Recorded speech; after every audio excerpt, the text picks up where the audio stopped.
ơi à tao anh bao má ra tao anh thà má đấy sạch mẹ anh thôi à thì anh thấy tái à tao hả ừ.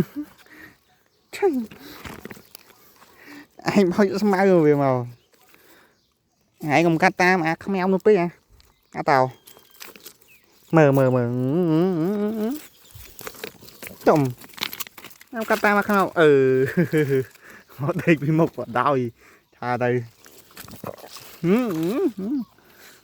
anh thấy cái cắt mà mờ chứ bấm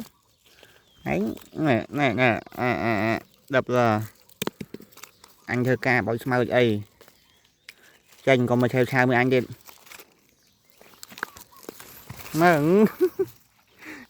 ai cờ một cái cờ đó ngõ vào